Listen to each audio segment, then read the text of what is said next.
Com a cruz de Cristo eu ando armado, com o leite da Virgem ando emborrifado, sangue da Noé no corpo, para não ser ferido nem morto, nem preso nem maltratado. Em versos caminho andarei, o bom e os ruins encontrarei, os bons para mim chegarão, os ruins de mim fugirão.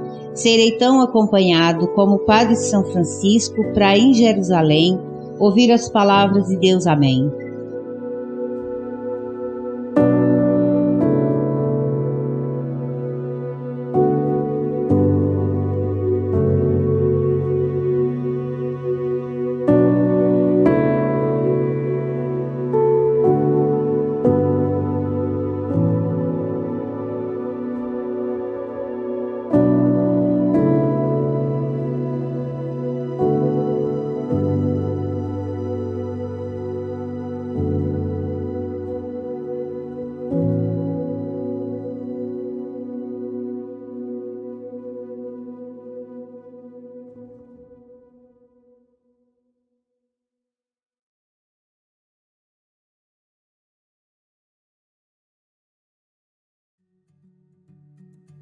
Sejam todos muito bem-vindos ao evento Tradições Regionais, Debate e Informação em Ibiraquera, uma realização do projeto Why Not e da Saberes da Praia, em parceria com o jornal PDR e promoção do Procult, através da Secretaria de Cultura de Imbituba e incentivo da Ferte Santa.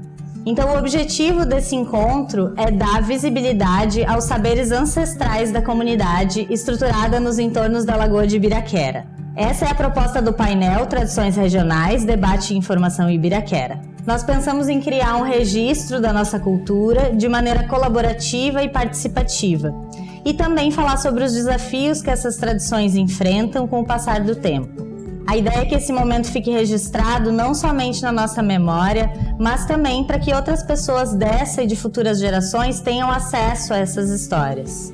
Aqui, logo atrás, está o artista plástico Maurício Loureiro, que em sua arte traz elementos da cultura local. Durante a nossa conversa, vai estar deixando uma bela imagem retratada no painel. Assim como vocês, as tradições dessa região me encantam e, para além do afeto que elas me geram, eu sinto uma grande importância nas tradições regionais para o desenvolvimento sustentável da nossa região.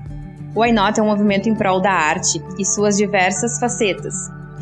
E as tradições regionais são artes ancestrais, as quais sabemos da importância, não só econômica, mas também afetiva e que aos poucos estão perdendo espaço, como o caso do Terno de Reis, que tentamos hoje trazer aqui, mas não foi possível. Gostaria de chamar o Everaldo, filho de Santina e Francisco Irineu Gonçalves. Por favor.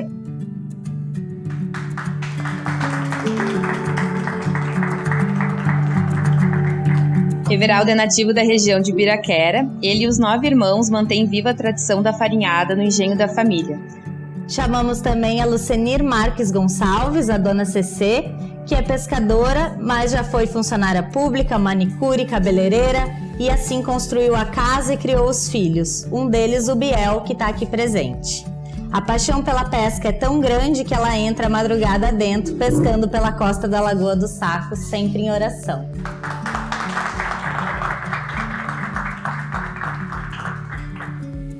E por último chamamos a Rosa Maria Teixeira Jerônimo. É natural de Araçatuba, psicóloga, pesquisadora e escritora. Muitas histórias que já ouviu nesta região foram eternizadas através de seus livros. Viver em Imbituba, Terrafilia Nativa, Cultura e Natureza em Ibiraquera, Poesia e Conflitos, Topofilia em uma Comunidade Tradicional, entre muitos outros projetos.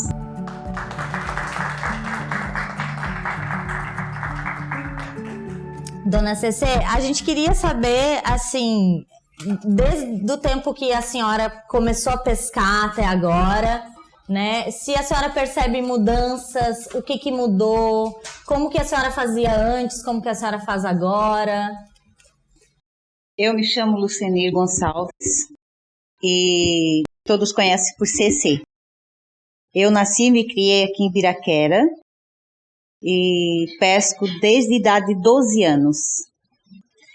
Aos meus 21 anos, 22 anos, eu tirei a minha carteira de pesca. Foi a primeira carteira de pesca feminina no território nacional. Foi a minha. Essa aqui é da capitania. E eu sinto muito, assim, a diferença daquele tempo que eu pescava quando eu era mais nova de hoje. Antes tinha muito peixe, muito siri, muito camarão. E hoje a gente já não encontra mais essas pescarias de antigamente. Não sei se é porque abertura de barra, não sei se é porque tem muita gente pescando. Eu com 12 anos eu aprendi a tarrafiar, 12 anos. E eu aprendi a pescar com meu pai e os meus irmãos. Aprendi a tarrafiar, a remar, fazer tarrafa, tudo isso eu faço. E pesco até hoje. Estou com 62 anos, eu vou pescar, eu saio de casa meia-noite, 11 horas, por aí. Vou pescar e chego em casa 4, 5 horas da manhã.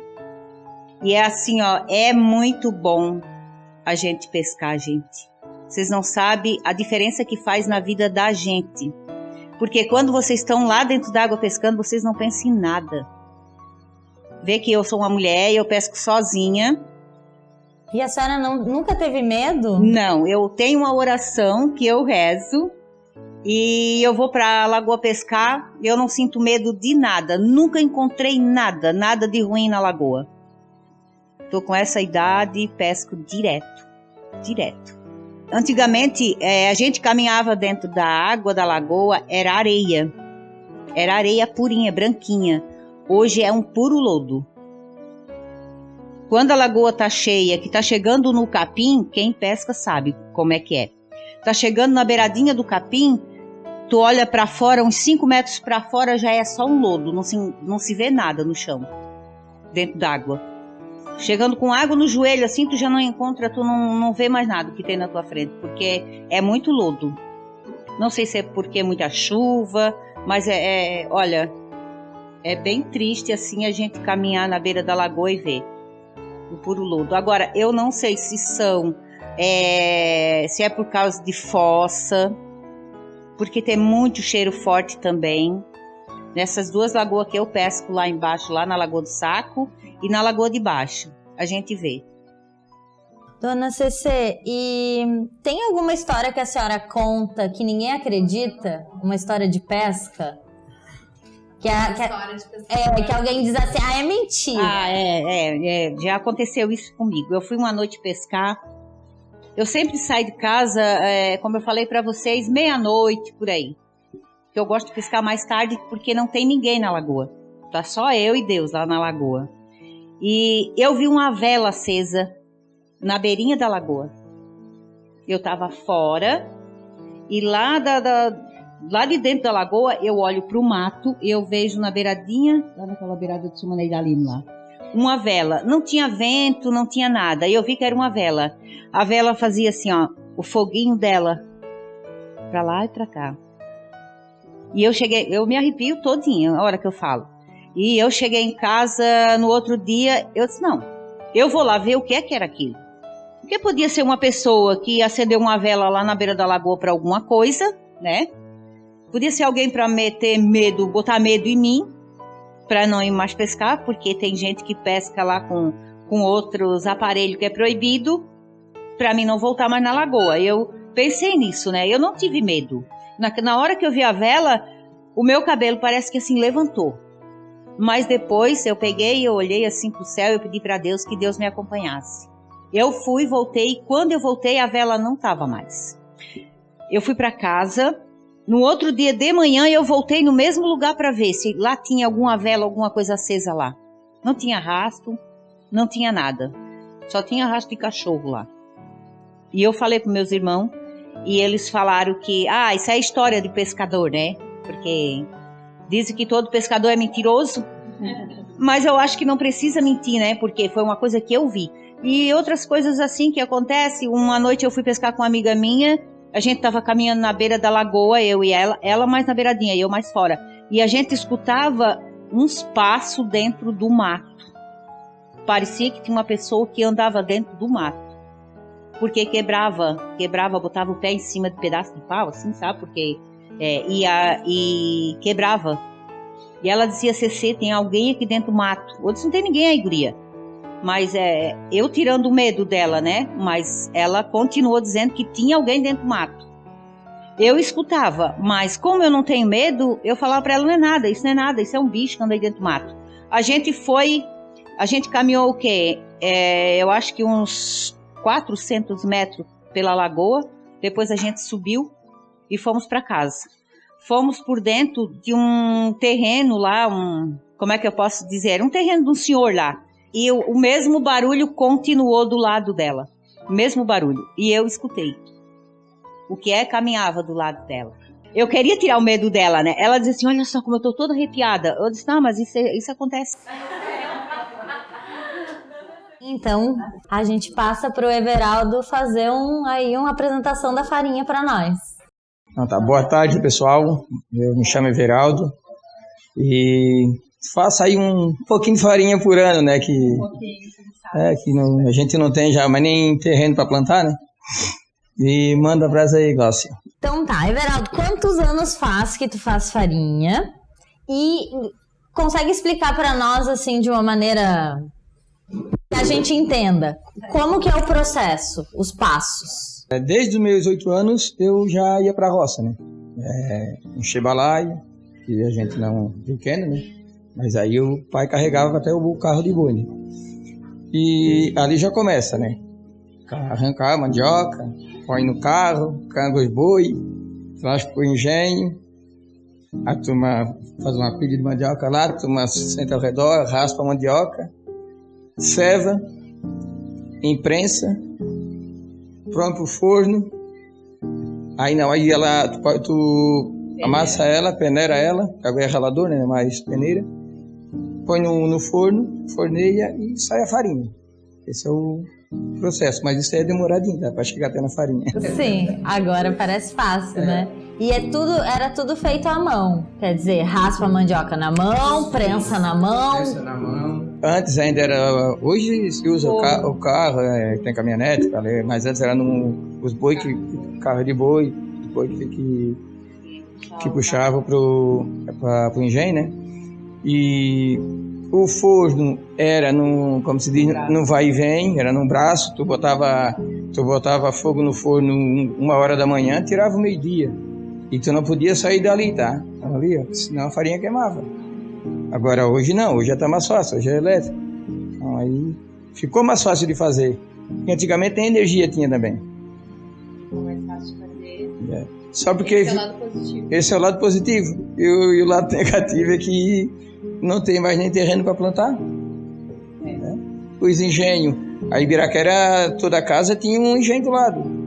Agora, olha, se contar não chega a 10. Eu contei aí antes de vir para cá, tinha 8, que eu lembro.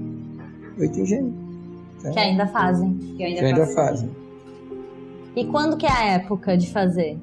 A época de fazer começa... Agora já dá para fazer. Tá? O mês bom mesmo é junho. Que a mandioca está bem madura. Quanto tempo que ela ficou na terra para estar madura? Tem 2... Eu faço com 2 anos, né? A maioria, essa farinha que eles fazem aí agora, eles não dão tudo com 1 ano. Você deixa 2 anos a mandioca? A mandioca tá não chega bem a 2 anos, né? Não, essa daí é de 1 ano. Ela dá 1 ano e 8 meses, por aí, mas já diz que é 2 anos. É sempre setembro que a gente planta, né? Tem gente que planta mais no tarde, outro mais no cedo. Tem gente que já faz também, o Dãozinho lá já fez, entendeu? Só porque ela vai indo, agora daqui para frente ela vai ficando bem madura. Tá? Aí tá no ponto de... Depois, lá para julho, ela já vai passando do ponto de fazer também. Aí ela vai ficando mais móvel. Dá para fazer, mas aí tu perde muito, né? Sai muita água. E quanto tempo leva, assim, de quando você colhe a mandioca até sair a farinha pronta? Que começa uma empreitada, vários dias. Desde a hora que tu traz da roça, leva uns 3 dias para sair a farinha. Tá? Aí, se tu quiseres uma farinha mais doce, tu traz da roça, já imprensa, em seguida tu forneia. Aí ela fica doce. E se tu quiser mais ela assim, a farinha mais azedinha, aí tu deixa ela uns 2 dias lá imprensada, aí ela fica azeda. E o que mais que dá para fazer, além da farinha pura? Dá para fazer tapioca, que aí da mandioca tu tira o polvilho, Eu fazia tapioca. Fazia o polvilho também. Beiju. Aí tem beiju de polvilho, beiju da massa da mandioca. O senhor vende polvilho? Não, polvilho eu faço só para fazer o beiju no último dia. Quando que é você pouco fala também. que ela fica mais azedinha, eu pensei no polvilho, né? Por isso que eu Não, é a farinha, Você percebe na saúde da sua família, como que é a saúde da sua família? Que vocês tiveram uma alimentação muito diferente da que a gente tem hoje, né? Sim, sim. O meu pai faleceu com 90 anos e 6 meses. Tá? Ele não tinha nada, mas a comida dele era só o pirão, era o peixe, era mais fruto do mar. A carne ele tinha que criar o boi, que ele sempre tinha gado. A Rosinha deve saber disso, né, Rosinha? Ele matava o boi para comer. O peixe, ele comprava, quando ele comprava, ele era meio exagerado, tá? Ele comprava, não comprava, não, era a caixa, tá? E dava para os filhos, dava para os vizinhos, e só comia naquele dia. Foi para isso no tempo que já tinha geladeira, tá? E depois ele já não comia mais. É assim. E ele evitava frango, era as galinhas que a mãe criava. Comiam a farinha. E a farinha que ele fazia, tá? Também não botava veneno, não botava adubo. Tá? O negócio era do esterco do gado, que tudo dava para te aproveitar, tá? sem empurrar veneno. E é uma cadeia, né? Sim. E aí, voltando na farinha, a farinha do aipim já é diferente da farinha da mandioca. Porque a mandioca, ela tem mais polvilho. O aipim não tem polvilho. Por isso que ela fica uma farinhazinha solta. E doce, né? E fica mais docinho também. Farinha de aipim é mais doce. E fica mais amarelinha. Eu acho que no aipim ninguém mexeu ainda, do jeito que mexeu nos outros grãos, né? Porque quer queira, quer não, você deve plantar uma raiz ou o galho do pé ali, que já é alguma coisa sua, né? Sim, sim. Nunca foi modificado? Não, eu guardo de um ano pro outro. Ótimo. E eu tenho plantada a mandioca do Everaldo, aipim. As Aipim, ramas. as ramas. As ramas. Sim. E a gente comeu ontem. Essa daqui Ó, quem quiser plantar, pode levar daqui Ó, já. tem as ramas Eu vou querer levar um Isso aí é aipim. Pode levar, de menos o balaio. Vou plantar lá no meu jardim, quero tirar os pés. Essa aí é mandioca mansa ou é? Não, essa aqui é mandioca mansa, essa aqui é aipim. Tem mandioca braba? Ah, não, é porque é o seguinte. Mandioca, Sério? tem vários tipos de... Tem vários tipos de mandioca. Aí lá no Paraná, eles plantam mais fibra e olho junto, já ouviu falar? Como? Fibra e olho junto, Não. que é mandioca brava. Já no tipo aipim, que é manso, o aipim geralmente, que a mandioca tem que comer, né? Aham. Então o aipim. Aí tem outra variedade lá, né? Então, existe essa coisa. Então a turma que faz 2 anos, você falou aí, plantar para 2 anos, eles não deixam a fibra é para tirar de ano, porque senão fica muita aguada. Muita aguada? Aí eles plantam o olho junto. A mandioca tem uma casca grossa, bem enrugada, ela tem uma raiz grande. Sei. Já a fibra já é mais curta, mas é de ano, né? Será que não é a adulta? Que tem, a mandioca tem vários tipos. Tem a amarelinha, tem a adulta, tem a cascuda. Porque o aipim tem vários tipos também. A Rosa é escritora e já publicou, já entrevistou muita gente, como o Everaldo e a Dona Cecê, com muitas histórias, né, Rosa? Sim. E aí eu queria, né, te deixar à vontade para falar um pouquinho sobre todas essas coisas que tu já ouviu, que tu já viveu da tua família. O que tu percebe que vem mudando, assim, né? Porque tu continua conversando com essas pessoas com relação às tradições. Tu acha que essas tradições estão perdendo espaço? Tradições como essa? Gente, eu tô no meio daqui de gente que vive o que faz, né? Que são a tradição da farinha e a tradição da pesca. Né? Eu não faço nenhuma das duas coisas, eu só usufruo das duas coisas. A Cecê, ela fez me lembrar de quando eu era pequena, né? Porque eu nasci aqui na Ibiraquera. E saí daqui pequena, com 5 anos, mas meu pai era pescador. A minha família, meu avô era pescador. Então eu lembro, assim, eu morava ali no canal de baixo e eu lembro, assim, de algumas coisas. O pai chegando de noite com peixe, com camarão, né? E essas coisas que eu escutei depois, inclusive do pai do Everaldo, porque eu estou olhando para o Everaldo e eu estou lembrando do seu Chico, que foi uma das pessoas que eu entrevistei, que me deixa muita saudade. E aí eu lembro assim, eu lembro do pai já naquela época, quer dizer, naquela época eles tinham essa coisa de pegar o peixe, de pegar o camarão, de pegar o marisco lá no mar, lá no costão, e chegar em casa e fazer.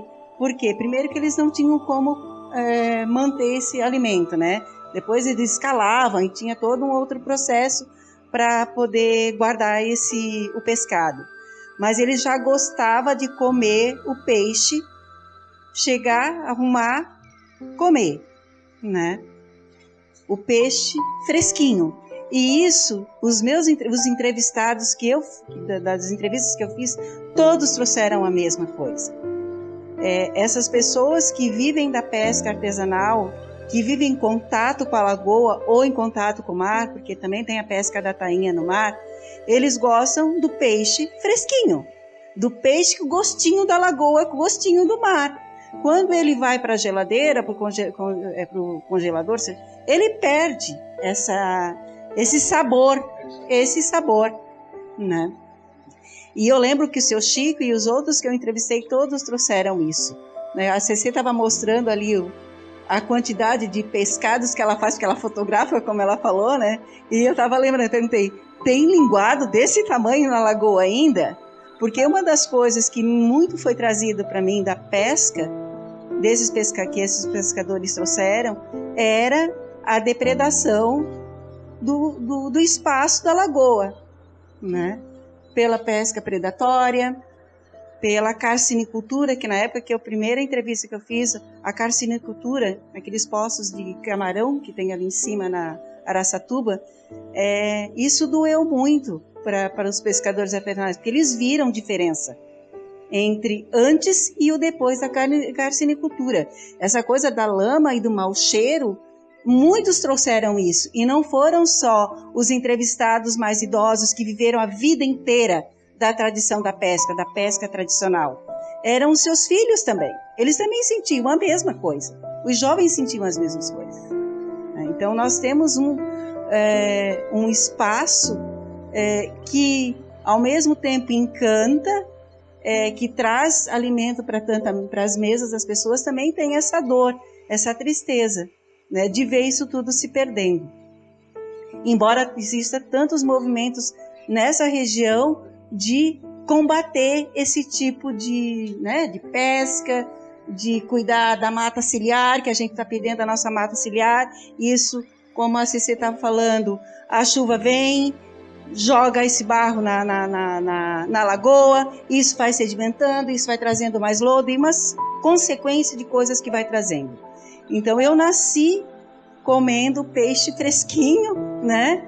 Vendo meu pai e minha mãe fazendo isso, ou sou casada com um pescador que também está lá atrás, né? Não é um pescador profissional, mas é um pescador que aprendeu a pesca com o pai, com os avós, né? E que até hoje ainda vai lá na lagoa e pesca, e que me ensina, olha, lá tem o peixe.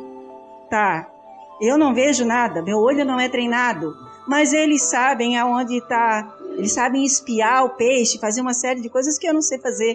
Aí, vindo pro Everaldo, da farinha, também cresci nas duas famílias, tanto materna quanto paterna.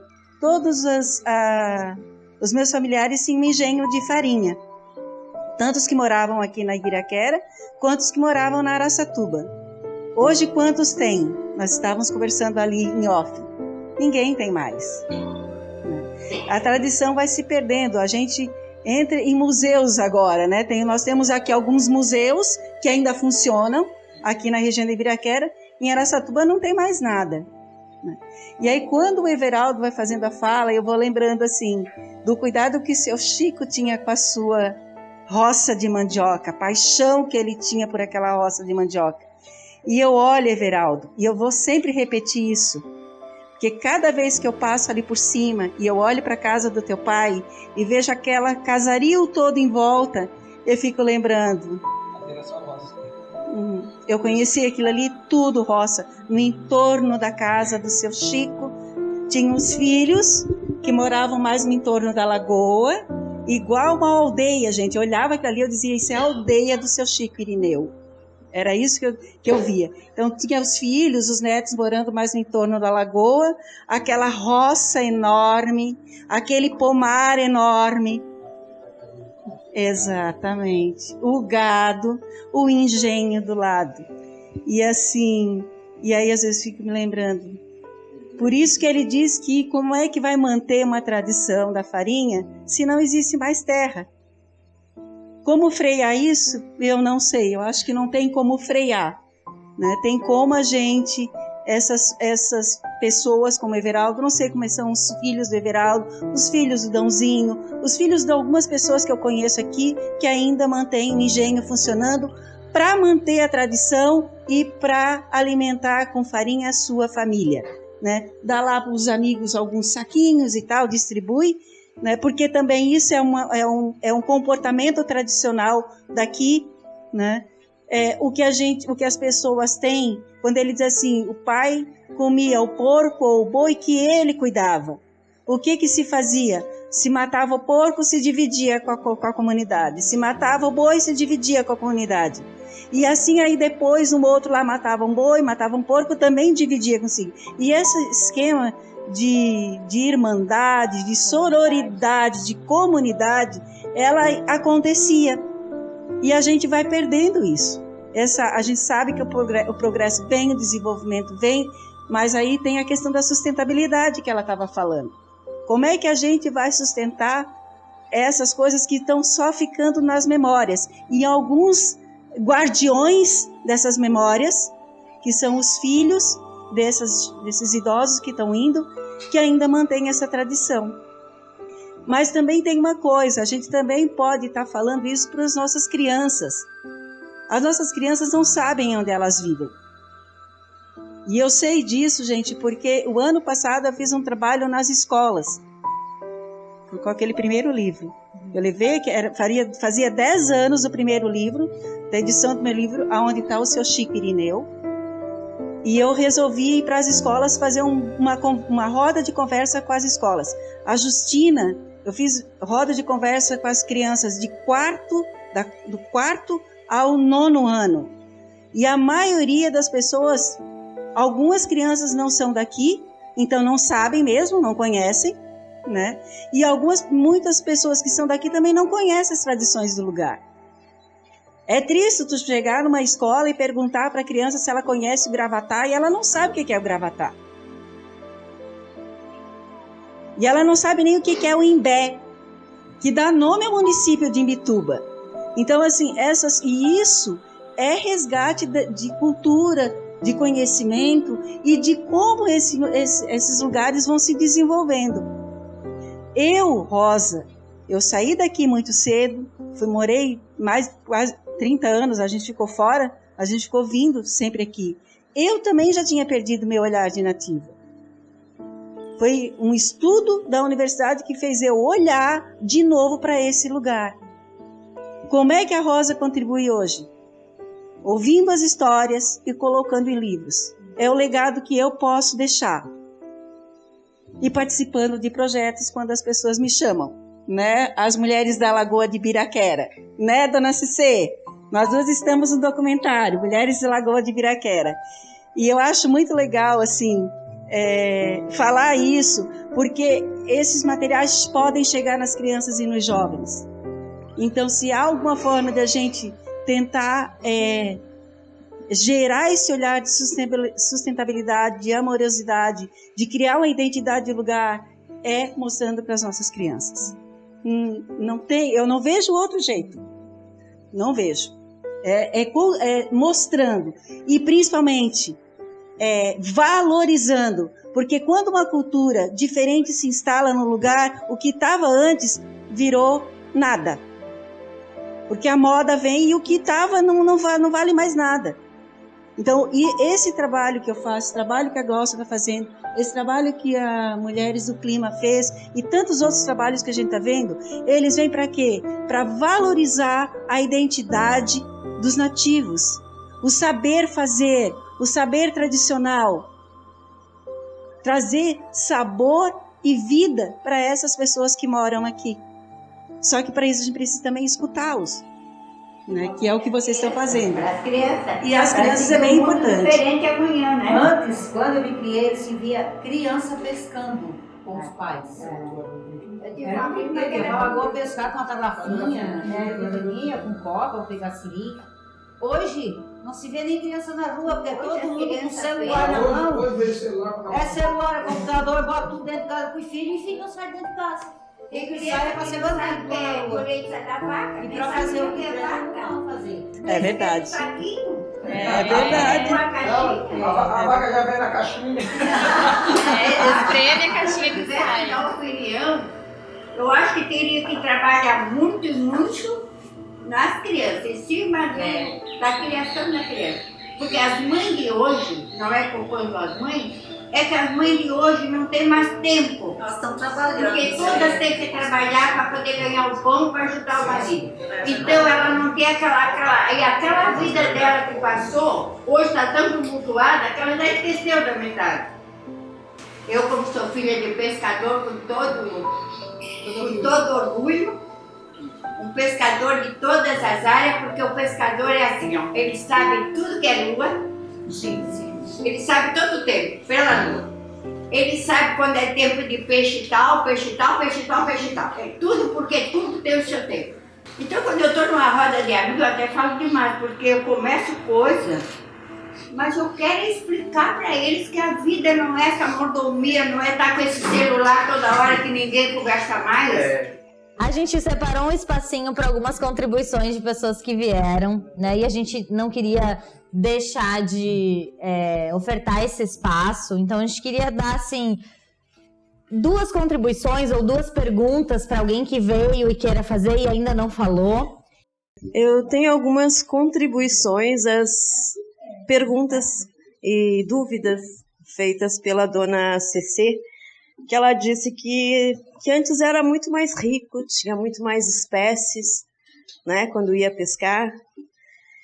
E teve um programa feito pelo Banco Interamericano de Desenvolvimento, o BID, que foi Vozes em Ação, onde pegou pessoas, foi mais ou menos nessa estrutura que a gente está fazendo hoje, né? Conversando com pessoas que vivem aquilo, o seu trabalho e que têm tradição. E uma das causas dessa falta de riqueza de espécies, que não existe mais como antes, não é só pelo tipo de pesca ilegal, mas sim pela exploração da pesca, seja ela qual for, mesmo seja sendo de forma legal.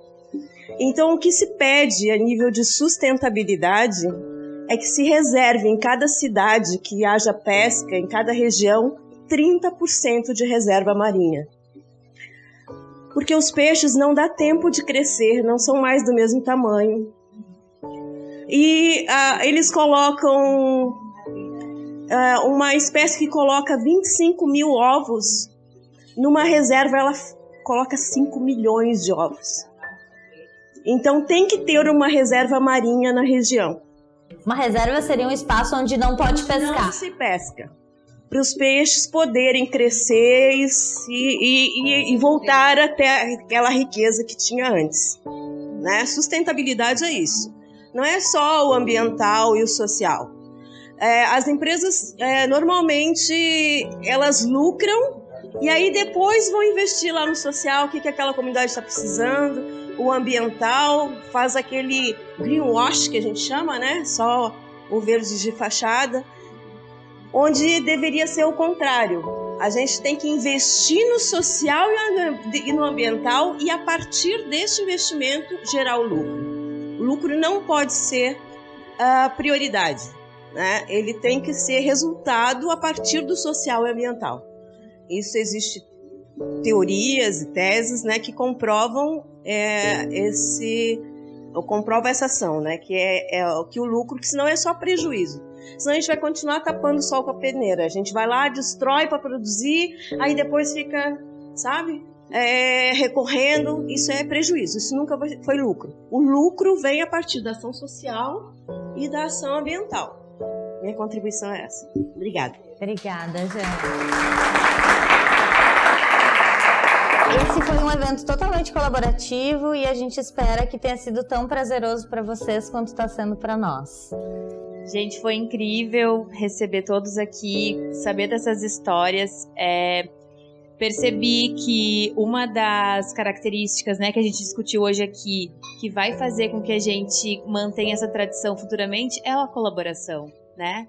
Não, a gente não trabalha individualmente, a gente sempre precisa um do outro, né? A gente está sempre em colaboração. Então, espero que a gente consiga levar, né, esse projeto como um projeto piloto para outras ações colaborativas a partir daqui. Gratidão, gente. Obrigada.